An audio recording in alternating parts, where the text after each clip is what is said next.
Hello and welcome to DeKoder. Today we present to you one of our most important shows of the year, in which we decode what will happen to the world and India's economy in the 12 months ahead.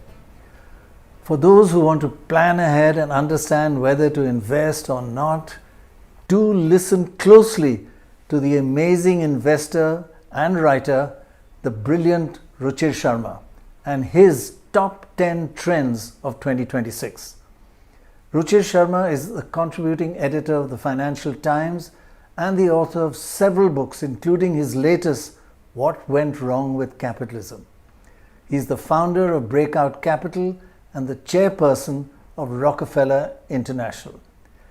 But today's program is in two parts. Part 2 is looking ahead at 2026. But first, we will also have a look at how accurate Ruchir's forecasts were last year.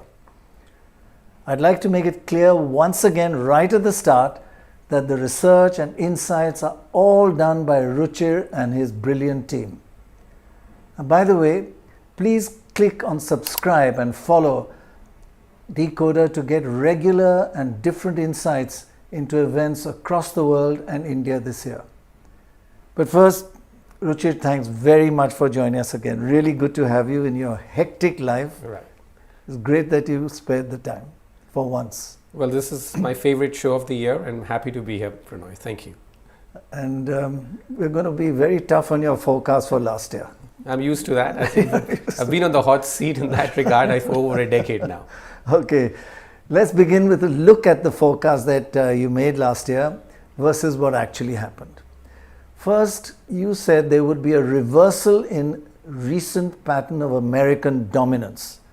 What actually happened was exactly that. International outperformed U.S.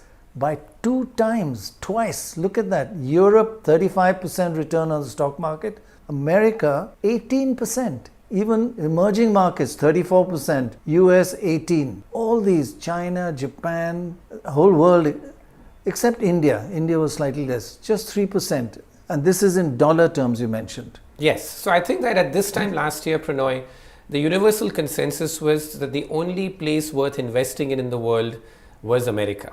So if you looked at America's share in the global equity benchmark, for example, it was 66% or so. Right? So like everyone was convinced the only place you can put money into is America. And to its credit, the American economy and the American stock market did have a relatively good year last year. 18% is well above the long-term average return of 10%. And even the US economy did well, as we will see. On a relative basis, though, the rest of the world way outperformed America. In fact, possibly by the widest margin in 15 years. Wow. So I think that this marks the start of a trend. We'll see whether this is just a one-off, like it happened in 2017, or this is part of a longer-term trend. But my feeling is that 2025 was a major inflection point, and the rest of the world's stock markets over the next few years will keep outperforming. No, I was actually shocked when you made that forecast, because America, as you said, was doing so well, and you suddenly said, well, we're going to reverse relatively. Yeah. What signal?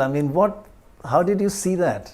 Well, some of it is, when there's such a universal consensus where everybody has the same view, then the question you ask yourself is, who is left to buy? That if everyone is sort of already bullish about one country, then surely they've already put all their capital there. And so I think that's it, that America will always remain the world's preeminent stock market and its biggest economy even. In size. But, these things reverse in terms of that. Over the last 100 years, that's always been the case. But you've gone through enough spells, even decades, when the rest of the world has done better. Well, that was an amazing forecast. And as I've been advising the clients of the wealth management firm 360, that they really need to think beyond just investing in America. Secondly, you said that US has made a fatal flaw. The fiscal deficit is in a league of its own. What actually happened was tariffs eased fiscal concerns and the 10-year yields declined. But look at the fiscal deficit as a percentage of GDP. America 6.9 down to 6, but still 6% compared to Europe at half that, 3%. India even much less than America, 4.8. And emerging markets as a whole, 4.8. So still very high, but declined a bit. Yeah, so I think that this was somewhat of a surprise to me, and this didn't quite play out the way I was expecting, because I think that in America, the incentive to reduce the budget deficit is very little. And politicians, until they face a crisis, right, the habit is just to spend more and to cut taxes wherever possible, because they just want to give the money back in a way, or they just want to spend other people's money, right? So that's what politicians do. Right. So the fact of the matter that without any big crisis, America's budget deficit came down, because the tariffs played a very big role here. That the tariff revenues contributed to as much as 1% of GDP to America's fiscal deficit, and that is what helped reduce the fiscal deficit. Okay. So I think that America, managed 6% is high. 6% is still very high, and I still believe that this is a fundamental flaw with the American economic model, that they used to run a budget deficit of about 3% of GDP for much of the last decade, like in the 2010s. Now the average seems to be 6%, seems to be like the new normal. That's a huge change. Actually. Yeah, and I think, as we'll discuss in the show later, I suspect the 6% is likely to widen back in 2026. But at least in 2025, the bond yields did not increase that much. Right. And so you managed to get some relief because of the budget deficit not increasing. Right. Your third forecast last year was that America will look less exceptional. What actually happened was US growth slowed despite a huge AI boost. And we all know about how much money was spent on AI. Look at what happened in America. The real GDP growth dropped from 2.8 to 2.1%, while global it remained stationary. In India it went up, but America dropped. No, but I still feel it's relatively impressive that America was able to even grow at 2.1%. Because it's a huge base. It's a huge base. But the fact of the matter is that in the years before this, the American economy was growing in some years even faster, especially in nominal terms compared to the rest of the world. Last year, that trend, eased itself, because the rest. So I think that the big story, which was there in the first trend and even in the third trend, is not that America had a bad year. The American economy held up, albeit it was held up a lot because of the fact that it's become one big bet on AI. But the big story of 2025, whether the rest of the world, both in terms of stock market and economic growth, did much better than what people had anticipated. So that was really the big story of 2025, that American exceptionalism came to an end. Rest of the world and India, 7.2. Yeah, but now India's GDP sort of data we can discuss, that some of it is technical because the inflation data in the GDP deflator is possibly overstating the real GDP growth. Right. But in general, like India too and the rest of the emerging markets, economic growth did better, especially compared to expectations versus America. Well, I must say one of my favorite pet themes we discussed earlier, 7.2 is great. Yeah. But I went to China every year for 25 years, and I saw Deng Xiaoping, and they were growing at 12%, 14%. Right. So 7.2, much better than earlier, and should be, well, not much better, but a pretty good rate. But until we hit 12, 14, we will not be another Asian miracle, as you say, so we should be only happy when we get to 12 or 14%. I seriously believe that. Yes, but there's a lot more we need to do for that, and we will talk about it as the show gets on. That if India wants to sort of grow much faster, even sustain these growth rates. Because it's a low base also. Yeah, right. Apart from the low base, there's some technical issues, which is why the growth rate, looks closer to 8% rather than possibly the true 6%, which we could see in the coming year or so. Right. And the reason for that is that apart from the GDP deflator causing some issues, without getting too technical about this, the fundamental issue is this, which shows up in the Indian stock market's performance we spoke about, which also shows up in other data that we will speak about, that India needs a lot more foreign capital and needs to export a lot less people. But instead, what we're seeing in India is that virtually foreign capital is not showing up in this country. In fact, it's flowing out of India. Yeah. This year, that was very worrying, actually. Yes. And the because other point one of the great things, major reasons for China's 12% was money coming in. Especially foreign direct investment. Foreign direct investment. That they were getting 3 to 4% of GDP foreign direct investment during the go-go years, whereas India's net FDI is close to zero. And even the gross FDI is close to 1% of GDP. So I think that the fundamental issue that India needs to deal with is how do we get more foreign capital, because we need that, because the private especially investment, direct investment in industries and etc. Right? because that helps with technology transfers as well. And also, as we will speak about that, how do you also export less people, which is that there are lots of people leaving India, especially at a mass level now, that I think that in the last year or so, close to 700,000 people left India. That number used to be closer to 300,000 last decade, and close to balance 2 decades ago. So why are we seeing an accelerated trend here where people are leaving the country? I think that those are two things that I think we need to address. This is very interesting. This increase, I think you'll talk about it later also, despite all the visa restrictions and all the kind of anti-immigration. Anyway, we'll talk about that later. That's right. The fourth prediction you made was there will be new stars that will emerge. And in fact, what happened in 2025, the number of emerging markets growing faster than US spiked. In 2024, there were 52% of emerging markets with faster per capita GDP growth than the US, 52. Last year, it went up to 76. Now, how did you see that happening? Well, because I think that firstly, from a low base, many emerging markets should grow faster than the US. Right. But from 52 to 76. Yes, and that's what used to be the case like in the 2000s when all emerging markets were booming. But emerging markets have had a very, very difficult last 10 years or so. So my point was that they've carried out enough economic reforms, they've cleaned up their house, and now that they're in a position to grow in better. That was my basic feeling as I surveyed the emerging markets. And it's sort of playing itself out. And I think that this is going to accelerate. So you got some countries, whether it was because of the AI boost like Taiwan and stuff, growing at very fast. Taiwan has been amazing. In like a huge success story.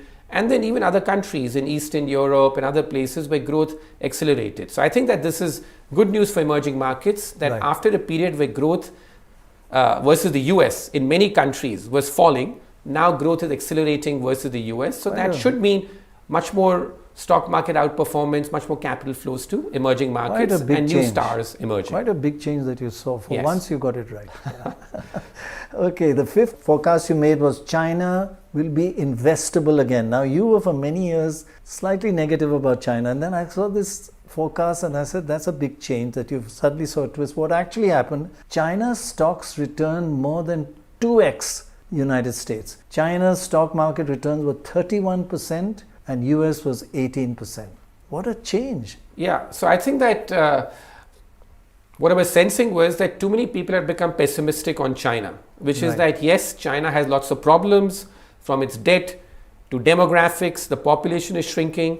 But I think that what happened was that China, the foreign investor community and all were all calling China uninvestable, we can't invest in China. And then I think that they rediscovered that no, when it comes to things like AI and technology, China is still a very good bet. And so I think that powered by the AI boom, which is happening worldwide, and the fact that China has such capabilities in AI, the Chinese stock market was able to stage a big comeback, led by its companies like Alibaba, Tencent, and some of the other companies which have developed very competitive LLM models. So the Chinese stock market did relatively well and became investable again, which is that after being shunned for many years.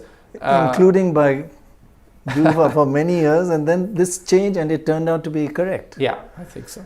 The other one, actually, the sixth forecast you made was really amazing. You said India, small caps will no longer be beautiful. And that was after years of small caps doing much better than mid caps and large caps. In fact, what happened? Small caps performed the worst. Large caps went up 10.5, mid caps 6.2, and small caps went down minus 5.3. Now that's total change from many years where small caps was the thing to invest in, and last year other way around. Yeah, and these are all numbers in rupee terms. So of course in dollar terms it's even a bit more. But relatively it'll be the same. There. But the point here is this, that the valuations, this is like we get caught up in all these frenzies, and we forget that there's something called valuations, which is the valuations of the small cap stocks have become very expensive, and also that the expectations of small cap stocks in terms of their earnings and all were very high. But now in fact what we're seeing, and this is a bit concerning in general, is that the overall market, the revenue growth of the overall market over the last year has been just 4%. Right. A big disconnect with what's happening to GDP growth, right? Because we're talking about 8% type GDP growth, and yet the revenue growth of the overall stock market is 4%, and the small caps, the revenue and the profit growth is in fact been negative. That, even overall. Right? So I think that's really what's dragging Big it down. change. That you got a big valuation increase in some of these small cap stocks because, as you said, after years of outperformance. Right. And then in the last year or so, we have seen that the revenue growth, the profit growth of small caps in particular has turned negative. Of the overall market, it's slowed down, but for them it's turned negative. So I think that's a real drag. And again, this tells you that despite all the headline optimism that we have here on the GDP growth and stuff, the stock market is telling a slightly different story because small cap and the stocks... stock market is where people put their money where their mouth is, and it is realistic actually. Yeah, because I think it's also because of the fact that it's the small cap stocks tend to be much more economically sensitive. Okay. So there's much more pain that they are feeling. With obviously some sort of a slowdown happening somewhere for negative revenue and profit growth. Right. The 7th out of the 10 forecasts you made last year was there'll be overspending on AI, which will hurt big tech. And you have this magnificent 7, or what is known as Mag 7. They continue to lead the US market. Yeah. Mag 7, 23% up in terms of US returns, and the Standard & Poor index up only 18. So Mag 7 did much better than other stocks. Yeah, so I think that this didn't quite play out as I expected because, I'm a big believer in the power of AI and the fact that AI is going to have a huge productivity effect. But I'm really concerned about the amount of money that some of these companies are spending and how they're going to get a return on this capital. That's, I think, been my concern. And I thought that in 2025, investors would become much more concerned about this. Right. And now, as the next graph shows, here we are. Yeah. Overspending is going to hurt it, but Magnificent 7, the Mag 7, they splintered, and Google 66%, and they were a little bit of a late starter on AI, and Microsoft, which only grew 16%, was one of the originators. So, and Amazon 5%. So what a difference, 66 to 5%. Why that splinter? Yeah, but I think that this is also telling the story. So as I said, that I expected that there'd be concerns that investors would start asking that, okay, where is all this money going? And I think what we saw instead was that overall, it doesn't show up as if concerns were there because the overall returns were very good. But if you look beneath the hood, those concerns are coming. The reason why Amazon underperformed, Meta also, didn't do that well, was because these companies are spending a lot more and they're in fact starting to take debt for the first time to finance their AI investments. Right. Whereas Google and Nvidia, they still remain cash cows. They're not taking any debt because they're generating lots of cash. And Google and their performance in particular has been very good, Alphabet as it's known in the market, because of the fact that they're firing on all cylinders. So they were able to make serious advances on the chips front, on the AI models that they have, and now the fact that they have search engines such as Google and YouTube. YouTube is doing just phenomenal, going through the roof. Even in India, those numbers are off the charts in terms of it's become the go-to TV station, so to speak, for the average person, with more than 600 million people tuning in every day, I'm told. Right. So I think that's really what's happened, that they're firing on all cylinders. And so therefore Google's doing well, and unlike some of these other AI companies which are taking on lots of debt now to finance their investments in AI, Google and Nvidia are still flush with cash. So I think that's differential is showing up. I want a little side comment that when I used to travel in Silicon Valley 3-4 years ago, people were very skeptical about Sundar Pichai, the head of Google. But look at what Sundar Pichai has done.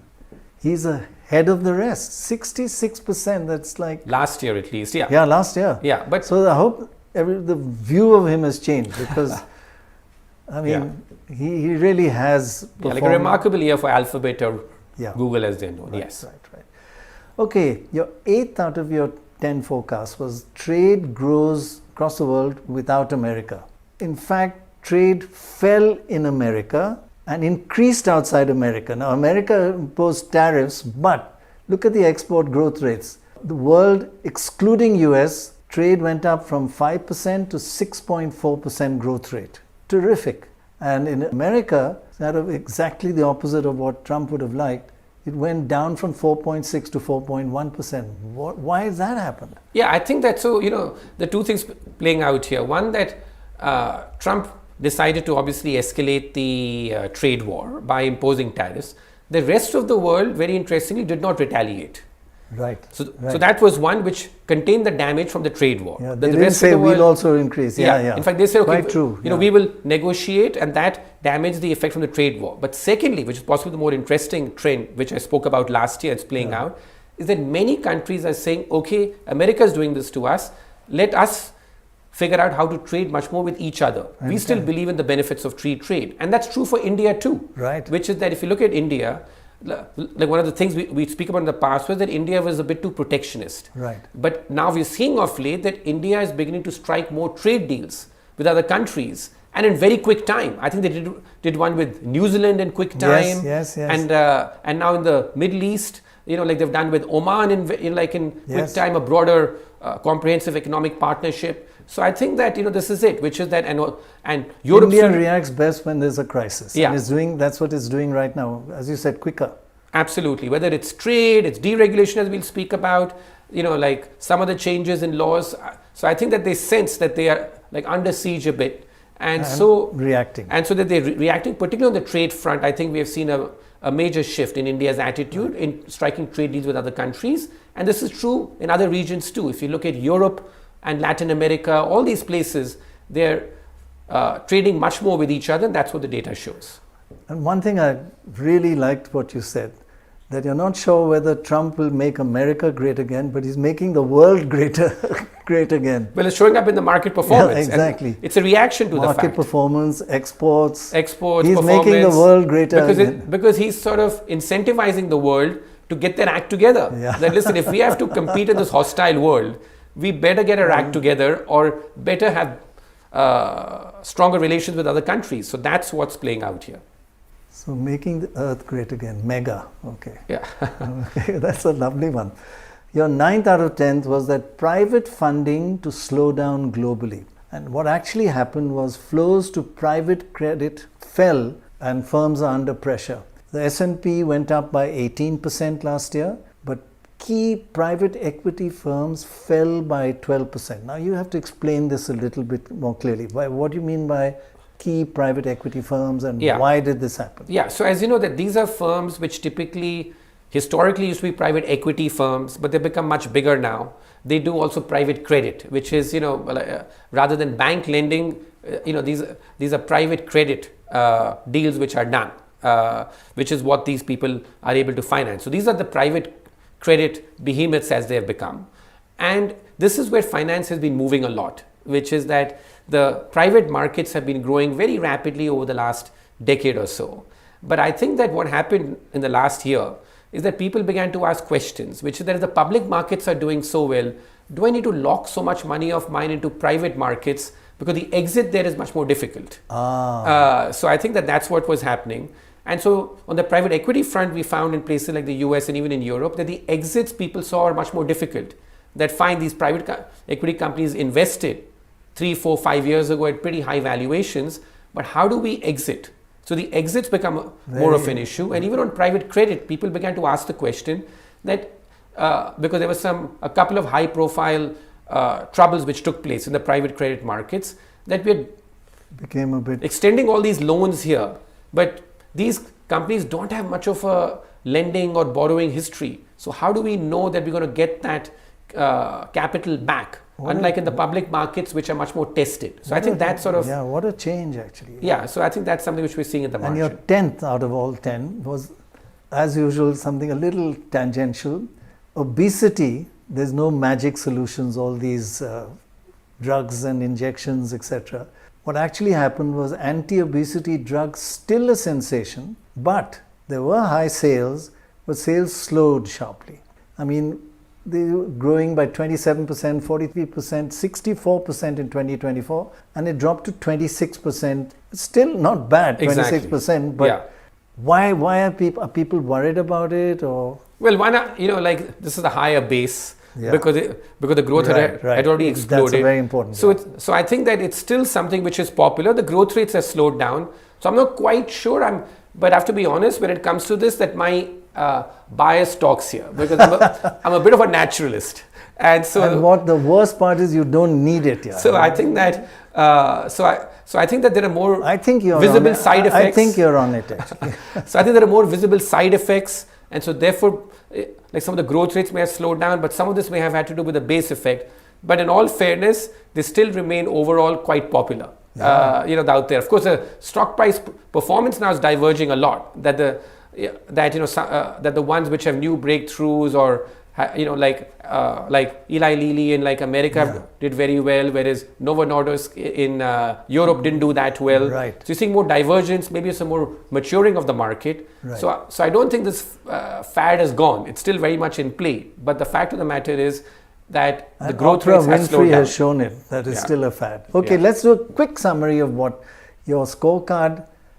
I give you 8 out of 10, which is bloody good actually. First, you said a reversal in recent pattern of American dominance. Spot on. Second, you said the US fatal flaw, the fiscal deficit is a league of its own. You were not right on that. Right. America will look less exceptional. Spot on. Right. You said new stars will emerge. Spot on. China investable again, which is unusual for you to say, but you changed and you got it right on. Huge increase in their stock market. In India, this was astounding that small caps will no longer be beautiful after so many years of being the most well-performing asset class. You were right there. Then you said overspending on AI will hurt big tech. You were not quite right. Right. They're still doing very well. Doing very well. At least the stock prices of most of them are still doing decently. Doing decent, yeah. Then you said trade will grow globally without America. Spot on, and it, making the earth greater again by Trump. Spot on. Private funding will slow down globally, and we just discussed that. It has. And then obesity, no magic solutions. It's not a magic solution, but people are still 26% growth. It's still on decent, a large base. It's still, but I would say, okay, just about give you a borderline. All right. Borderline. We'll give it to you. Otherwise, a 7.5 out of 10. Okay, now let's move on to what are Ruchir's forecasts for 2026.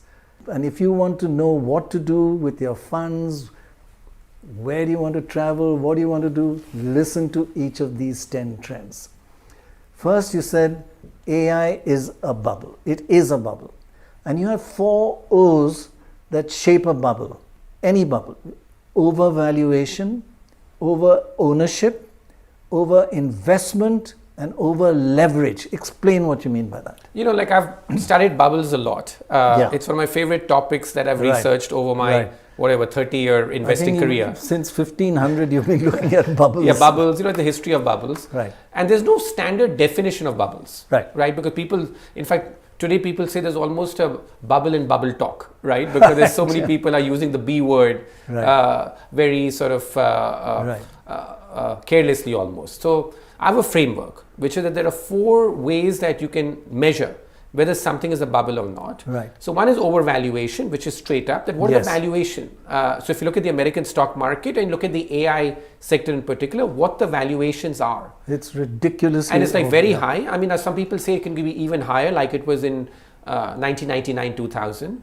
But if you look at some of the price trends as well, and we have a graph on that. Sorry to interrupt. The price trends. Sorry, you said 99, 2000. You know what happened after that. That's right. So, okay, carry on. But before that bubble peaked, you got another 50-100% increase from where we are today, by some measures. But that's debatable. But generally, valuations of the American market, AI stocks in particular, are quite expensive, and the price trends are also very extended. If you look at the next graph, that if you look at the bubbles historically, typically prices tend to go up about 10 times after adjusting for inflation over a 10 to 15-year time horizon. That is an amazing statistic you found, that AI bubble inflates until interest rates change. But also on top of that, there's overvaluation.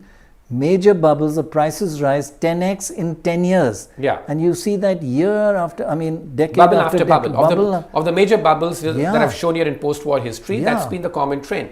So I'd say that... And you got last thing, US tech right now, 10 years, Yeah. and it's 10 times. Yeah, just over 10 years. But I think that Yeah. the whole issue is so I have 4 O's that I look at, as I said, of analyzing where something is a bubble. So this is the overvaluation part. Then you have to look at overinvestment. And as I said, and there's a lot of investment that's happening there. In fact, tech investment as a share of GDP in America today is like 6%, and it's very large compared to what it used to be in the last few years. Then the third trend, like I find is like the third O rather, not the trend, is the fact that today, and this like for me is a stunning statistic, more Americans today own stocks than they here own we go. property. That is amazing. Look at that. Over ownership, only Americans own more wealth in stocks than property.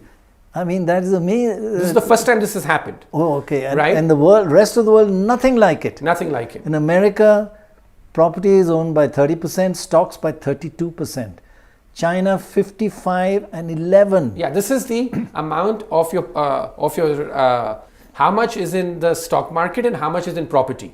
Yeah. Now, typically we're used to seeing that most of your net worth tends to be in the house you stay and the property you have. Right. But now in America, what we see is What that a- people have more in the stock market, their net worth, than they have in the property That's market. amazing. And places like India, China, everywhere, the data is very different, as you know, that most of the investments are still in property, as it should be, because that's your primary use. So, I mean, just explain that in a little more detail, that in China, Europe and India, more than 50% of people's wealth are in property. Yes. And only 11, 16 and 7% are in stocks. Yes. In America, 30% in property and 32% in stocks. Just explain that. Why? Yeah, because I think like in America, a lot of people love trading. There's so much retail trading which happens in America. If you look at even trading volumes, very significant part of it now is about retail investors. So you have a whole army of people there who spend their whole day just trading stocks. So is this again about AI at all? A lot of it is AI. Okay. Because what they are buying essentially are some of these Mag 7 stocks, or they're buying other, like AI thematic stocks, where it's Palantir or other stocks that they're buying. So there's, and those are trading at all sorts of crazy valuations when it comes to price to earnings, price to sales, even higher. So I think that's what's going on. Very, very big difference between America and the rest of the world. Yeah, this is a sociological sign of excess for me. That why should you be spending so much of your time trading in stocks? And I think a lot of young people in America have almost given up buying a home. And they're saying, because it's too expensive, we'll just spend whatever we can get in terms of trading in the stock market. My God. And the other point you made, which is, again, going back, you've done so much research on that. The bubbles burst when interest rates... If I can just sort of say here one point, sorry. which is that, so we did the 4 O's here. So as I said, so we've spoken about how, it checks off here, which is that you have overvaluation, you have overinvestment, over ownership we just showed about what's going on, and the last is in terms of over leverage, and by too much debt. Now here, in all fairness, these companies have not taken on too much debt as yet, but that picture is changing very quickly, which is that they're beginning to take a lot more debt for the first time. That's what you said. Some of the ones that haven't grown that fast have taken on a lot of debt. Are beginning to take debt to catch up on the AI race. Because, they're like saying, okay, we need to borrow a lot more to spend on building out these AI models, and so we're going to take a lot more debt. So it's not worrisome as yet, if I do an objective read, but on the over leverage front, although in America you can argue the government's over leveraged, but if you look at the other 3 O's, it is pretty extended. So that's why I think that America is in the advanced stage of some sort of a AI bubble. Because that's what's really driving the stock market also in America. In fact, even last year, overdriving it. Overdriving it. 70 to 80% of the returns in the American stock market last year came from AI. I just wanted to ask you one thing about India. That China's done so well in AI, America's done well, Taiwan has done well. India, we have the brains, we have the software geniuses, we have everything here, but we really didn't get on the AI trend. Why? And is it too late, or? Well, I think that what India is trying to do now is to attract much more investment for the data centers.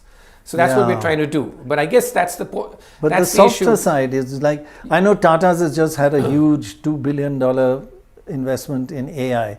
But all But- this, everybody should be doing it. We should be leading it. I We know, could. but Prannoy, it's because that's been a historical problem that Indian companies or the government even, we don't invest much in research and development.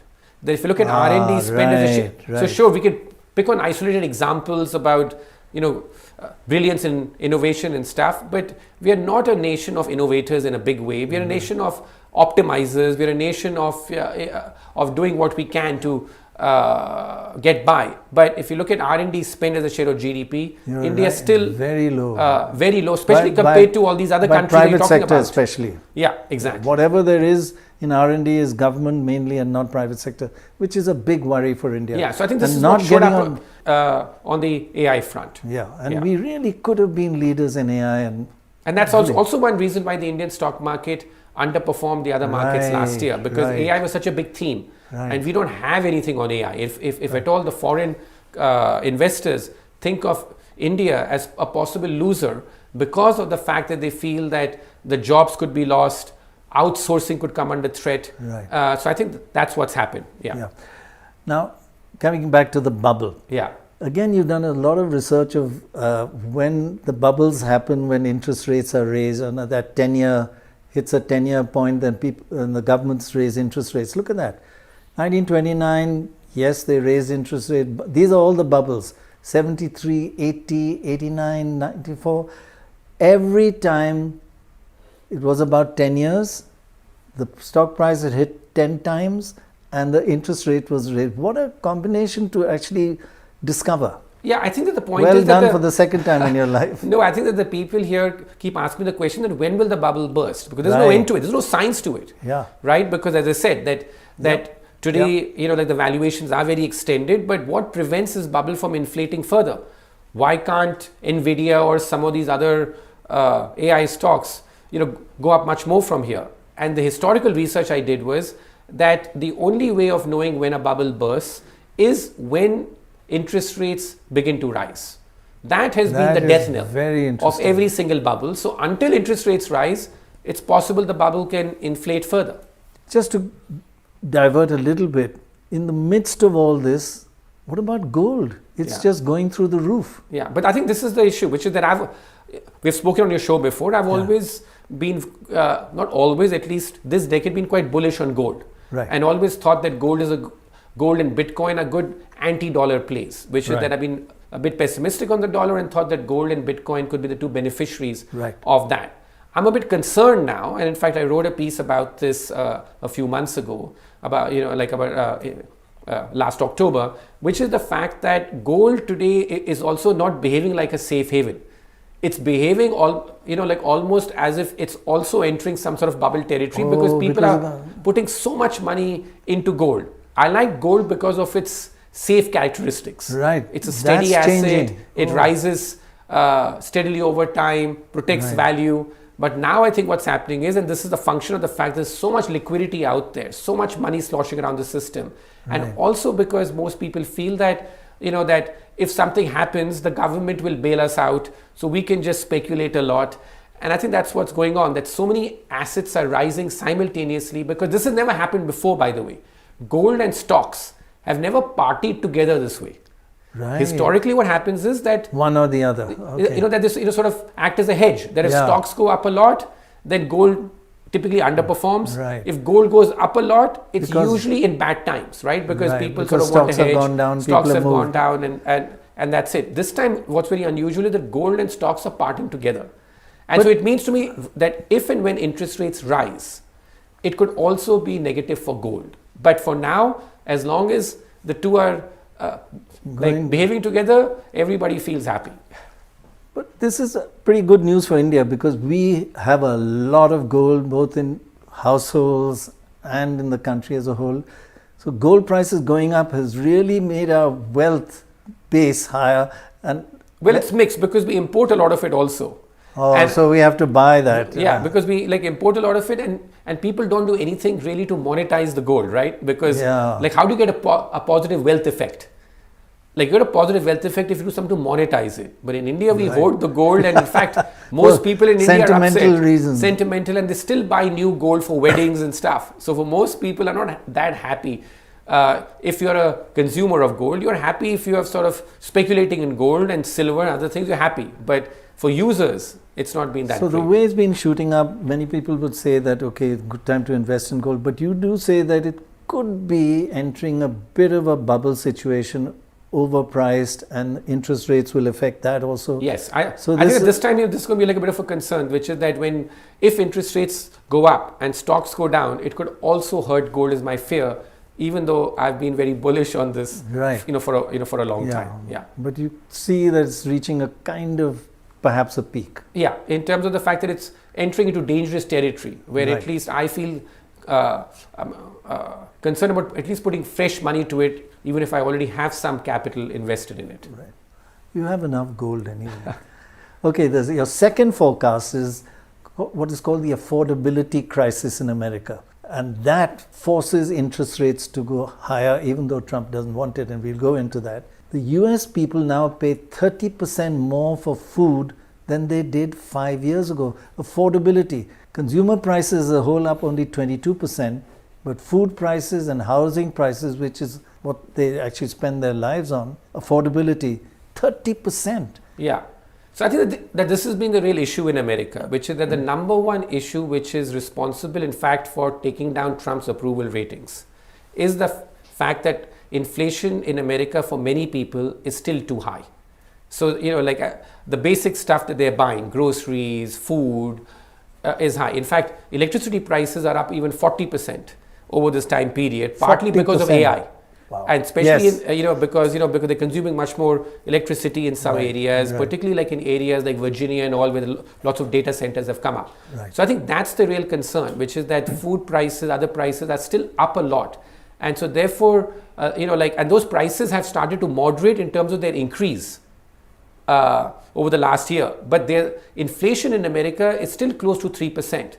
And America has not lived with this kind of high inflation in a very long period of time. 3% is just the norm, but food and housing is double that almost. Yeah, in terms of that's what's happened in the last 5 years. Yeah, This is 5 year data. 5 The years, annual yeah. inflation has been 3% in America, and 2% used to be the target.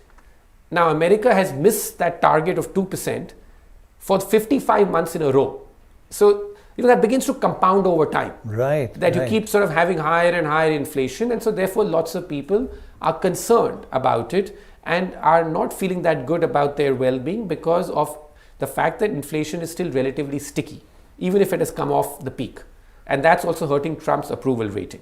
Yeah, and he's now distributing more money. So it's obviously making a very negative reaction to the government. Yeah. And I think that that's the issue that I feel, which is that there's a risk, in fact, that he wants interest rates to come down. He wants it to come down. But my fear is that if he spends more money to try and please people, interest rates in America, particularly the ones he doesn't control, could go up. He's trying to sort of put, friendly people at the Fed and try and push interest rates down. But long-term interest rates may start to go up if they begin to lose credibility in the Fed and what happens in America. So that's one of the concerns. And very interestingly, that in the rest of the world, in fact, interest rates, particularly long-term interest rates, have been rising. In fact, this affordability crisis, prices going up, basically because there's excess money in the market. So the Fed or the Reserve banks want to raise interest rates. Yeah. And it's happening all over the world, as you just mentioned. Japan up considerably, Korea, Germany, France, interest rates have been going up. Yeah. America, he wants to bring it down despite this 30% increase in food. Yes, that's right. So I think that, I just feel that he's got this ideological thing coming maybe, from developer background, that he that he believes in lowering the cost of financing. Right. But the issue is that for many people, inflation's hurting, and very important country to watch is going to be Japan. Because I feel the fact that Japan used to be a country which suffered from deflation for years. Right. Now in Japan, interest rates are going up because inflation there has come back in some way. And the central bank has been dragging its feet to raise interest rates too much. And they have a lot of debt. So if in Japan you end up getting a situation where interest rates go up a lot, I think it could end up being problematic because it would have a global impact of lifting interest rates, including in America. Right. So I think so. Those are my first two trends, right? Which is that the AI bubble is being supported by a lot of liquidity still, and it could keep inflate. Right. But keep an eye for the fact that interest rates could rise, especially by the end of the year, because this inflation persists, and this is something which I think could hurt the bubble as well eventually. Exactly. It's for another reason, the interest rates could go up, which could burst the bubble. Yes, eventually. Yeah, yes. that connection is very important. Yeah. Now, your third forecast for 2026, that international other countries will outperform the United States. That US has become reliant on hot money, and it's more reliant than ever. If we look at how much foreign money is coming into America, it's gone up to 1.7 trillion. And it's really shot up recently. But its current account deficit has plummeted down to 1.3 trillion. Yeah. So it's just being covered up by the deficit being covered up by hot money. Exactly. And this is a very classic problem in emerging markets that we would see, which is that you sort of consume much more than you can produce. So you have a current account deficit. That's what a current account deficit is. Yes. That you're ending up consuming a lot more than how much you're producing at home. Yes. So you have to import a lot. Yeah. But the fact that you're financing that, like America has a current account deficit of around 3 to 4% of GDP, you're financing a lot of that by people investing in your stock market and hot money flows coming in there. Now tomorrow, for some reason, if these foreigners stop being this ebullient about America, and because the AI boom wanes a bit, because a lot of this is going into AI investments, I think then the concern will be what happens to this current account deficit. So that's my real concern. And hot money. Yeah. It can go in and out, and out of your control. So the world will outperform the United States. That international markets are still much cheaper than the US. For example, world markets, international markets, much cheaper in terms of percentage than America. Emerging markets, even less, nearly 40% cheaper. India, not so much, only about 5% cheaper or even less than the American market. But world markets are so much cheaper than America. Yeah, so I think that the point I'm making here is that the American deficit is being financed by hot money flows. And if something changes there a bit, the dollar could weaken a lot. Because if that mismatch happens, and generally when the dollar weakens, international markets tend to outperform. That's been the historical trend. In fact, the international outperformance already happened this year in 2025, or last year rather, because of the fact that the dollar was weakening. The dollar weakness could accelerate if there's a problem out here. And the point here is that the international markets still are trading much cheaper than the US. So they have a lot of scope to go up compared to the US. Right. So I think those are the 2 points together. What's interesting for India is it's only 2% cheaper than America. Yeah. Other countries are 30%, 40%. So we are much more expensive than world markets and emerging markets. That's why foreign investors are much more shy about putting money into India. Because we are more expensive than the rest of the world. Yeah. Except America, where we're only 2% cheaper. Yeah. So I think that India needs to get much more earnings growth and other things come back, the fundamentals for us to attract more foreign capital and justify the valuations we have. America's valuations are being justified today because of the AI boom. But a lot of other countries have just become a lot more attractive to look at. So Europe, even Japan, but a lot of emerging markets. Emerging markets, yeah. Yeah, as we discussed, Latin America and stuff are doing quite well, at least from a stock market perspective. Right. Relative to America, they're much more attractive suddenly. Yeah. Yeah, okay. Then your fourth prediction out of 10 is that quality will shine again. 2025 was a bad year for quality stocks. Their relative returns 9.6% negative. Quality stocks, which are meant to be doing better than anybody else. But what happened? Yeah. So over time, if you look at it, quality stocks generally do much better than the rest of the market. Now, what are quality stocks? Yeah, what are they? That's a very important point. Yeah. Of all the stocks in the world, about 1 in 5 stocks are defined as quality stocks. These are global benchmarks, mainly on 3 criteria. One is on their profitability. Quality stocks generally tend to be more profitable as measured by return on equity and other metrics. Give me an example of a quality stock. Well, for example, like in terms of even some of the Magnificent 7. Okay, yes. Right? I mean, like most of those are considered as quality stocks there. But apart from that, like in, there are some defense companies, Lockheed Martin, historically whatever, that historically have that done well. quality stocks tend to be much more profitable. That's one criteria. The second criteria tend to be that they tend to have lower debt. And third, that they tend to be more stable. Their earnings, their volatility tend to be more stable. Now, what happened last year was, in 2025, that despite some of these Magnificent Seven stocks doing relatively okay, broadly, the lower quality stocks, which are higher on debt, higher on leverage as we speak, mainly because of the AI boom, some of these unprofitable tech companies, they did very well, which is why quality stocks did quite poorly. And especially outside of the tech sector, the quality stocks did quite poorly in 2025. That's amazing. Yeah. So I think that, and again, this goes back to my point that these are all classic signs that we're in some sort of a bubble. Where people are saying that, no, we don't care too much about quality. We just want the excitement of new growth. We don't care about profitability. It'll all work out in the future. Is it all because of people like you, Gen Z? You're Gen Z, right?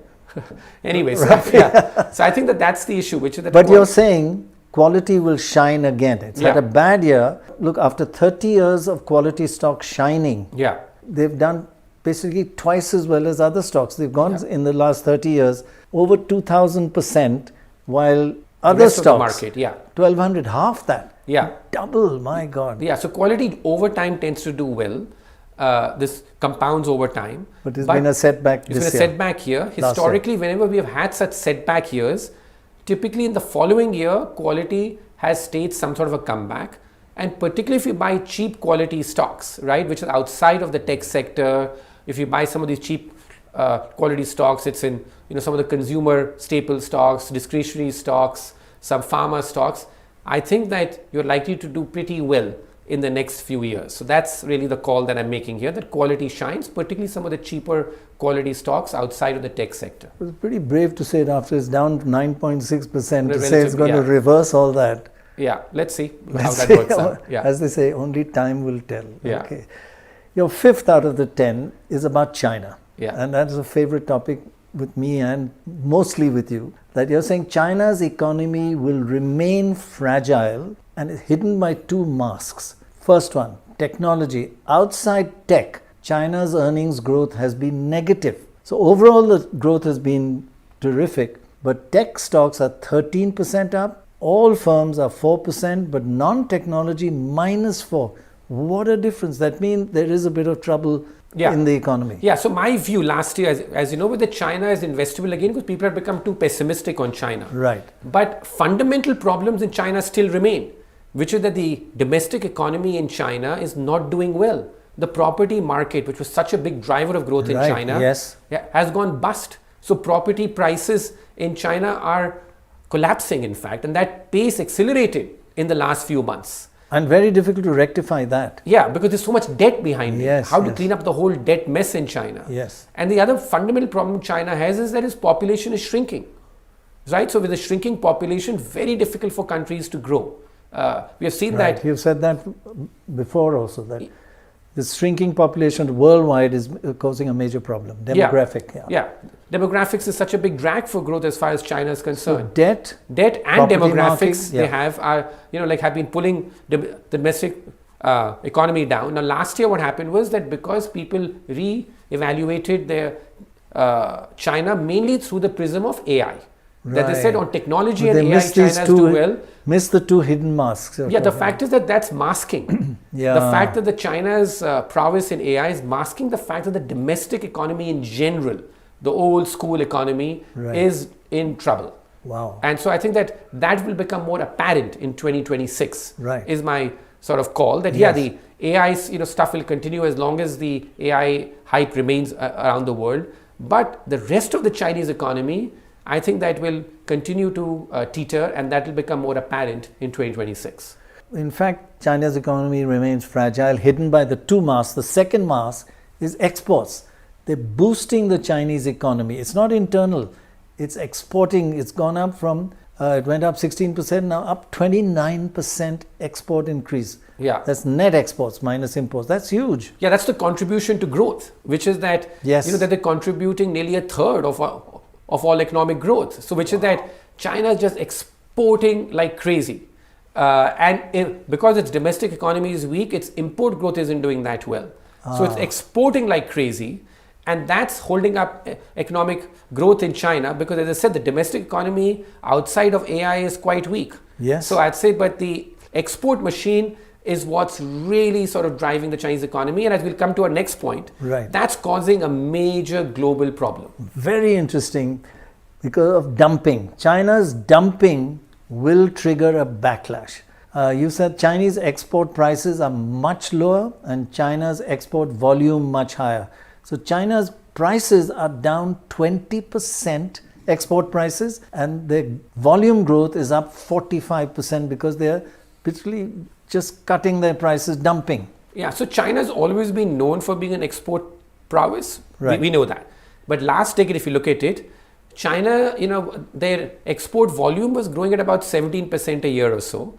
And the prices were also going up. They were raising prices, like as is the norm over time, that you raise the prices of the goods you export and stuff. What's happened in the last few years is that China, their export volume growth has nearly doubled, right? Fantastic. And it's now close to 40%. Yeah. And they've done that by dramatically cutting prices. So prices are down 20% a year now, and your export volume has surged. This is causing major problems for the world, because everywhere you go, and we travel, like in places like Indonesia or even Mexico, other places, they're being flooded with cheap Chinese goods. And at one level, that's good for the consumer. Good for the people, yeah, but for the economy. But for the economy, and particularly the manufacturing sector, which tends to be the lifeblood of many of these economies, it's really hurting them. Of course, it's because they can't sell at that price. So in fact, it'll trigger a backlash. And you said dumping is hollowing out manufacturing worldwide.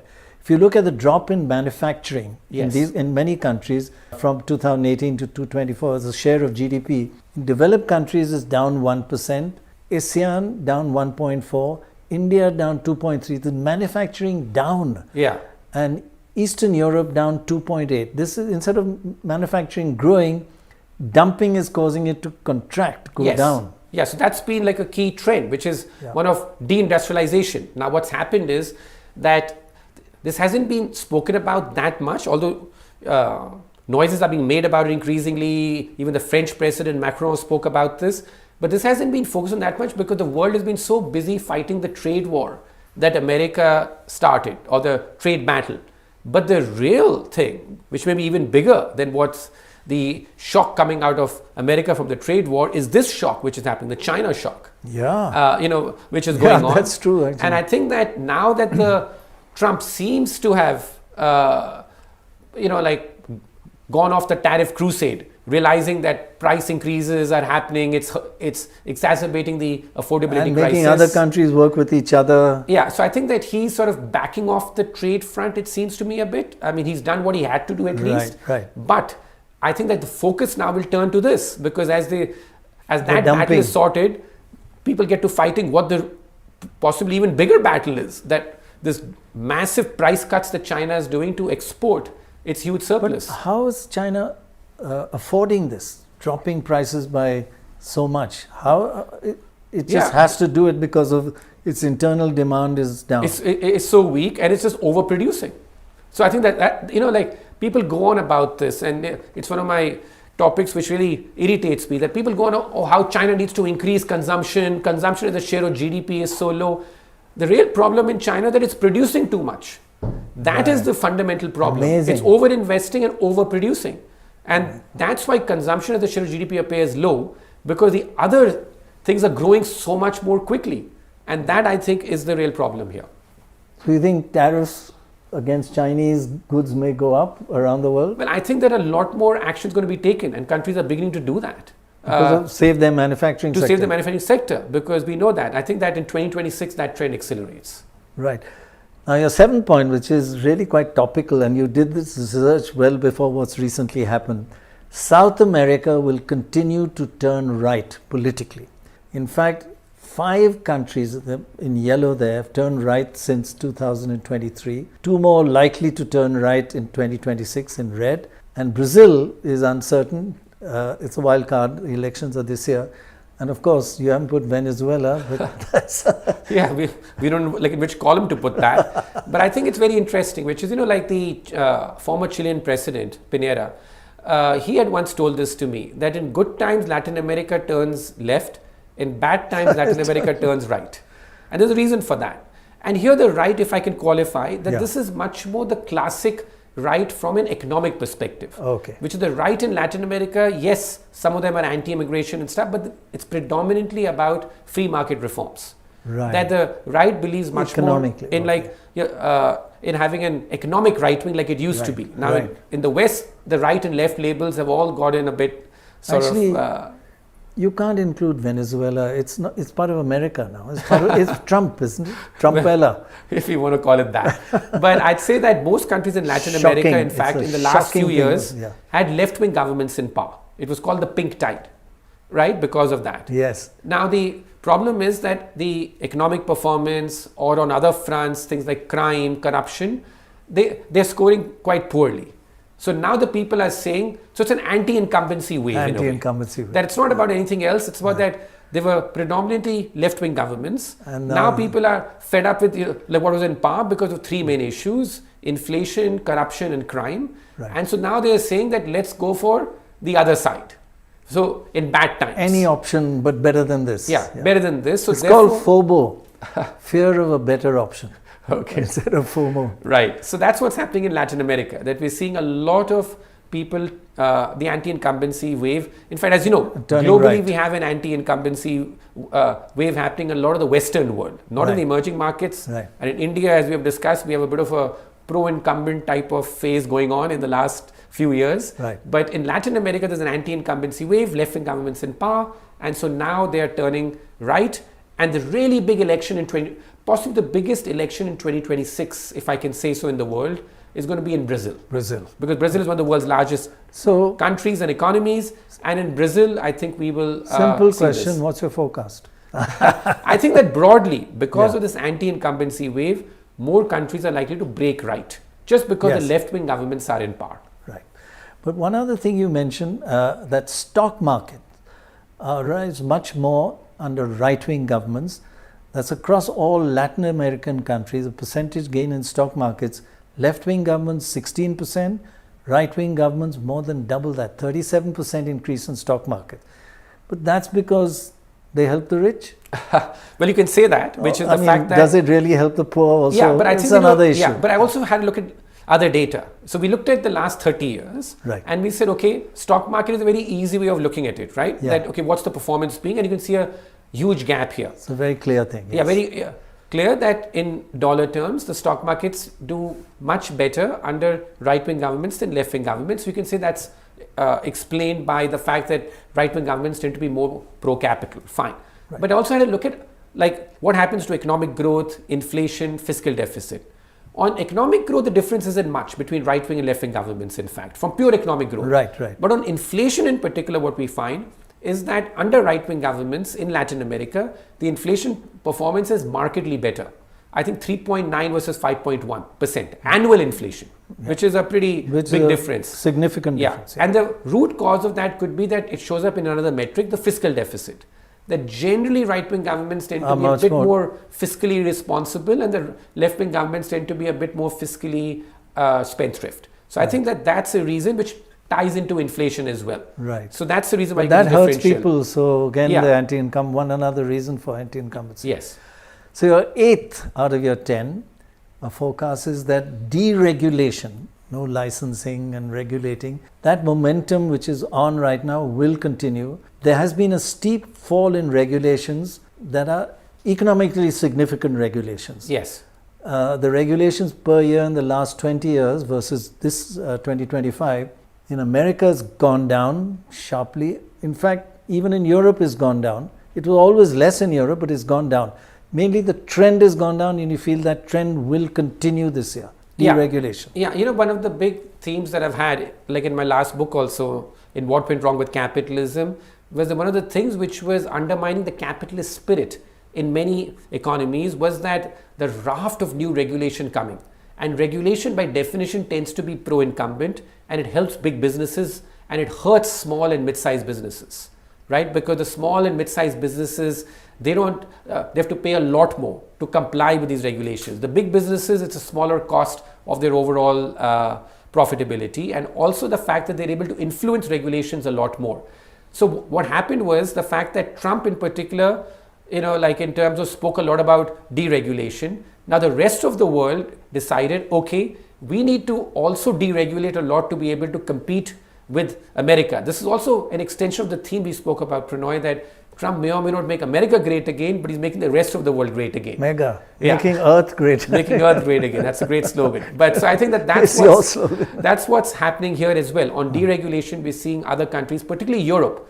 Europe was always known to put on a lot of regulatory burden, and businesses would complain about that a lot. Right. And what Europe is doing, and this was like a Draghi report had come out on this, is that they are also focusing, okay, how do we reduce the regulatory burden? Now, it's not about totally withdrawing regulation, but slowing down the pace of increase. So Europe, people should joke about Europe that this is the Silicon Valley of regulation. Okay. Yeah, and even in other countries, in emerging markets, as we see. Yeah. In fact, we just showed America and Europe, deregulation going down. But it's happening in emerging markets as well. Yeah. In Chile, they're reducing the time required for investment permits by 30 to 70%. That's very important. Yeah. Vietnam, they're really deregulating. They are cutting or modifying nearly 60 licenses. Yes. Argentina, scrapping rental control, which has increased the supply. Malaysia lowered customs clearance times from days to minutes. Saudi Arabia allowing foreigners to buy real estate and may lift a 49% cap on foreign ownership of stocks. And India, government has set up a deregulation commission. Finally, Finally. It's happening. We have to see how much it works, but the trend is there. Yes, I think so. I think, this is what I said that, like Elon Musk, when he sort of spoke about Doge, it was a very unpopular concept in many parts of America about cutting down government and deregulation, and he went about it in his own, somewhat crazy chainsaw way. But I was surprised in places like India and other places, as you know, who have dealt with government. They almost sort of were secretly hoping, wish we had a Doge to reduce the involvement of government in our lives. Right. And I think that we are, getting the message here that yes, there is something to easing the regulatory burden on the average person. As I said, that I'm very against putting too much regulation because I think it hurts small and mid-sized businesses. Large businesses are fine, with regulation, and they're able to also influence how the regulations are done, who benefits. Exactly. So I think that this is a good global trend and something which could help global growth if the momentum continues, which I think it will. And what's very important for India, getting back to the focus on regulation in India, so much, as you said, government involvement, people want less, because also leads to corruption. Yes. That you want this, you pay everywhere, right down to, with so much government everywhere. Yeah. It leads to more and more corruption. To deregulation in India may reduce corruption as well? Absolutely. I think that's the universal finding. So I'm hoping that we follow through on this. Okay, your 9th out of 10, and this is the opposite of deregulation, is regulating immigration. Yes. Anti-immigration is now a sentiment in the West. Immigration will keep dropping. Led by the United States, net immigration is down worldwide in 2025 versus the peak year. And if you look 2023, hugely down in America, hugely down in Europe, and down in England as well. It's the same sentiments. Is this a kind of reaction as they overdid it, or is it a bit of racism? What is it? Well, I think so. The very important finding here is that there's so much focus on America, right? And how America has turned much more anti-immigration. But he didn't build the wall. Yeah, but he's doing all kinds of other things. Yeah. But the key finding here is that it's not just America. It's so many Western nations who are following exactly the same example in their own quiet way, including UK. Yes. Right? And a lot of this is because partly, as you said, it's a reaction because in the first few years, we saw this massive influx of immigration which took place.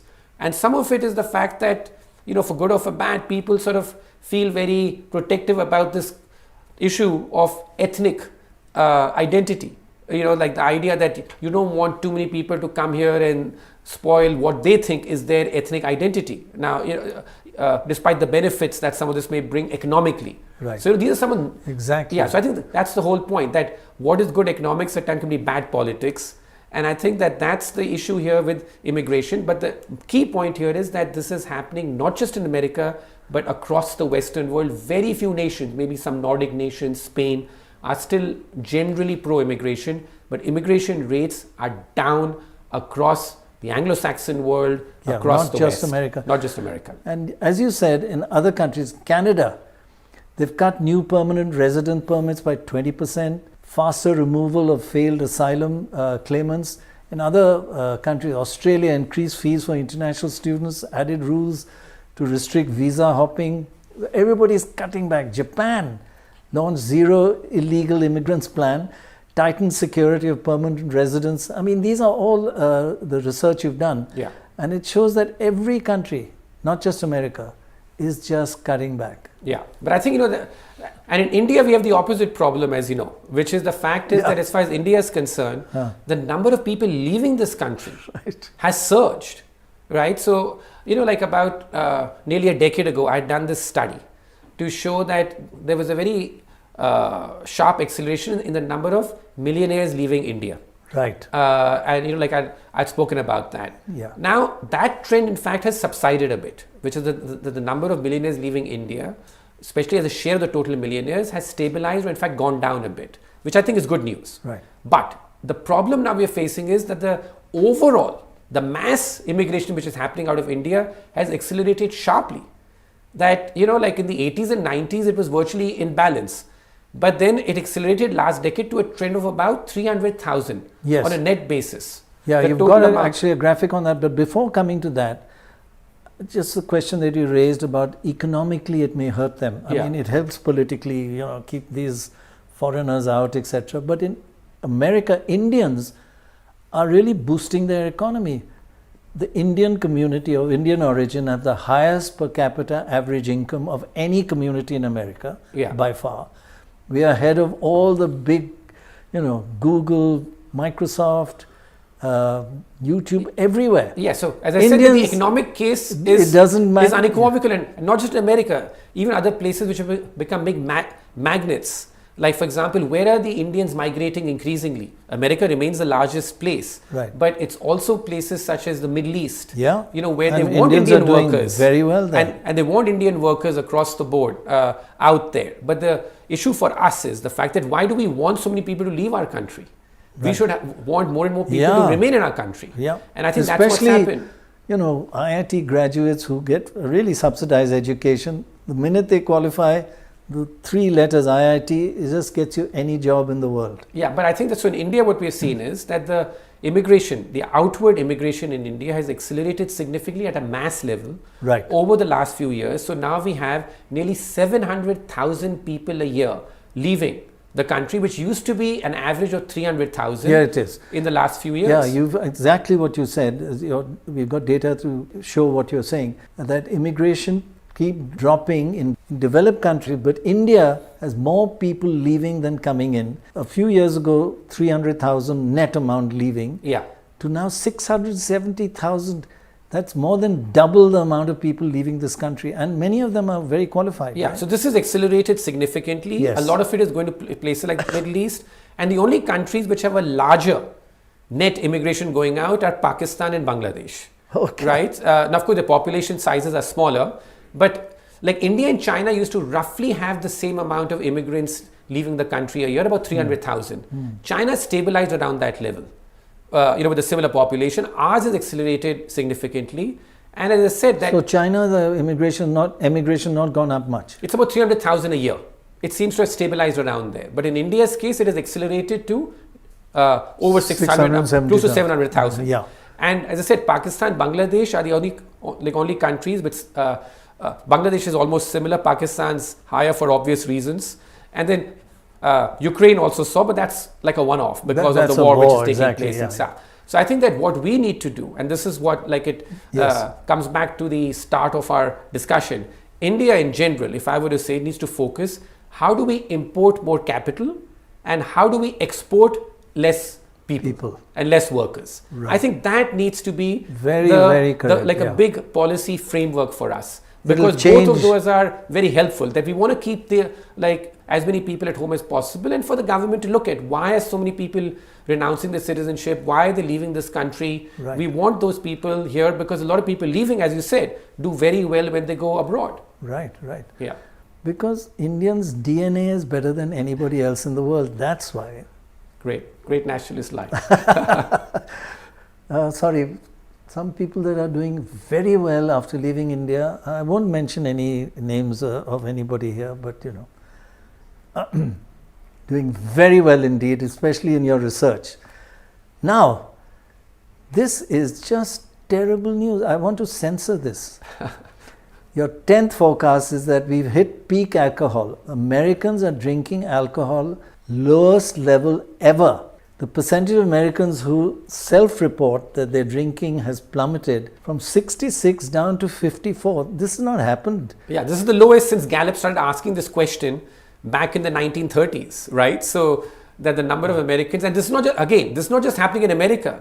Alcohol consumption, if you look at it, number of drinks like in a day in UK has hit a new low. In places like Russia too, which is known as for their massive alcohol consumption, that's gone down. And there's a lot of self-awareness here, which is that a lot of people now think that even drinking in moderation, because this is being backed by science, even drinking in moderation is not healthy. Yeah, they used to say 1 drink a day is fine, but that's now been proved wrong. Yeah. Any drinking is unhealthy. That's right. So it's been peer reviewed, as you would like to say, that kind of research. Plus the fact of the matter that some of it, of course, is that they've, in the Western country, they've shifted a bit to things like cannabis, which they think will give them a high, but the health side effects are less compared to alcohol. I'm not sure about that, but that's what some feel. But predominantly, this is a much greater health awareness, because the same trend we've seen for cigarettes as well. But of course, cigarettes is well known now. But now the trend, which seems to be accelerating, is on alcohol. And we can see that in the stock price movements as well. That's what your data on the stock prices over the last 6-7 years is that alcohol stocks are now plummeting. The normal stocks have gone up by 158 and by 60% this decade. Yeah, 60%. Yeah. 58 60%, Yeah. And alcohol down 35%, down 65. And these include wineries, distilleries. So the fact is that people are consuming less alcohol and the market is pricing that in. So normal stocks are up 58%, alcohol stocks are down 35%. Yes, the overall market is up that much globally.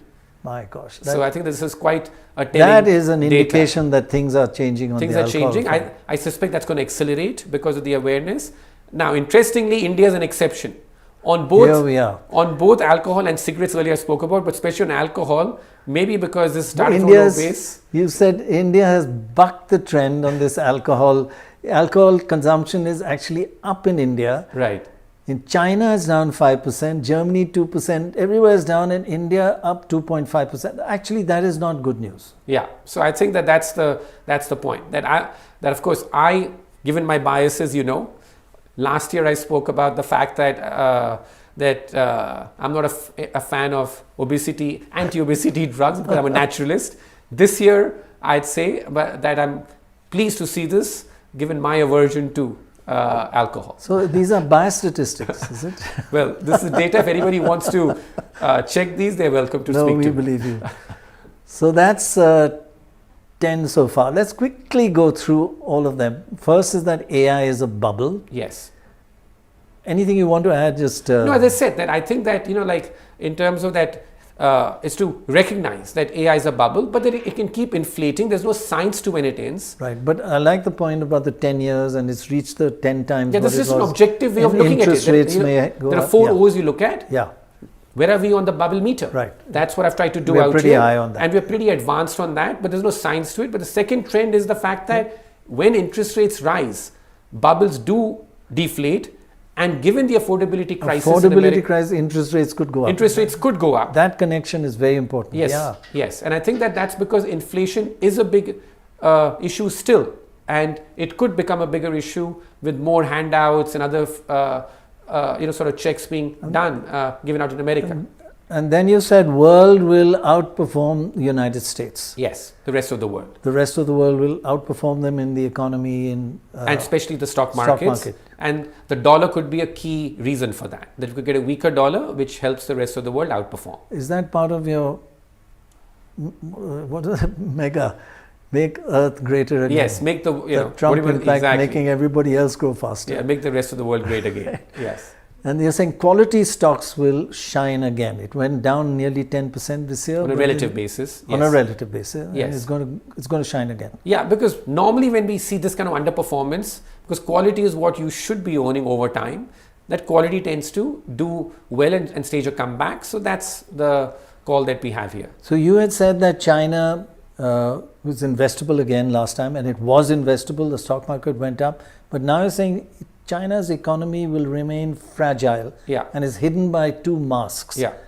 Those were very interesting, the two masks. Yeah, but the two masks, as I said, that the AI. So I think that if you want to own something in China, you do it for AI. Outside of AI, the domestic economy in China remains in not good shape. So AI is one mask propping up, like the stock market, or at least hiding the ills of the economy there, because otherwise the earnings growth is negative outside of the tech sector. The second is the export behemoth that in China continues to roll that's on. Boosting the the figures. Yeah, that's boosting the figures, but that's the reason why I think that there'll be a bigger global backlash. Now you're saying the backlash there will be also because of Chinese dumping. The exports are going up mainly because they're just slashing prices by 20%. Yes. How are they affording it? That's still... I know, but in terms of, I think the attention will turn much more to this, because how much is the rest of the world going to be able to absorb this pain? And your 7th point was before even Venezuela, Trumpella happened, South America, you said, will continue to turn more and more right-wing. Yeah, this is just a natural reaction, an anti-incumbency wave. Going through Latin America, they used to be like all ruled by left-wing governments. The economic performance, crime, corruption have been problematic, and so now it's turning the other way. But the big election to watch, which will determine whether this trend really works out or not, is possibly going to be Brazil. In October of this year. Your 8th one was really interesting because of suddenly realization that regulation harms the economy. So deregulation momentum will continue. Not only in the West, but also in emerging markets, including India, could be. Yeah, I think that this has become a buzzword now in many countries, that they want to see that how much is government really, like having a negative effect on our lives. And I think that this momentum of deregulating, because of the way small and mid-sized businesses are suffering from too much regulation, could pick up. And then the kind of hatred, yeah, the immigration, yeah, anti-immigrants, and that immigration to all these Western countries has been dropping and will continue to drop even faster. Yeah, because I think that there's no going back on this, because I think there's too much of that, there's too much bad blood now on this front. So I think that trend only accelerates, because every time there's a negative incident, if you notice, the moment it's caused by any immigrant, it gets much more amplified than if it's caused. So this whole ethnic issue has just become a big political issue now in the Western countries. And it's working for the politicians, and they're going to carry it on. Exploit it, yeah. Right. And then your final point, which you love, and I feel is totally biased, but the data fortunately agrees with you. There's peak alcohol all across the West and emerging markets. Alcohol consumption has fallen. Only in India, the bad news is it's still rising. Yeah, but generally the trend is down, and I see that accelerating, mainly due to much more awareness about the health consequences of it. Some of it is being cannibalized by cannabis, but I think that this is the main trend. And so I love that, cannibalized by cannabis. Yeah, right. Alcohol consumption.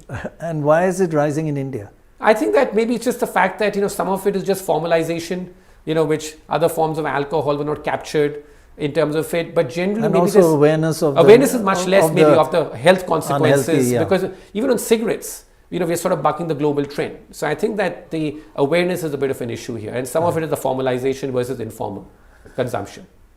Well, Ruchir, thank you very much for this. I really learned a lot, and this is one of your best, really. Sorry, do I say that every year? But it gets better and better, and it's fascinating your observations, all backed by data and solid research. Thank you very much for all this. Thanks, Prannoy. Always a delight to do this. Great. It was great, informative, and I learned a lot. I think everybody would have. Thank you. Thank you.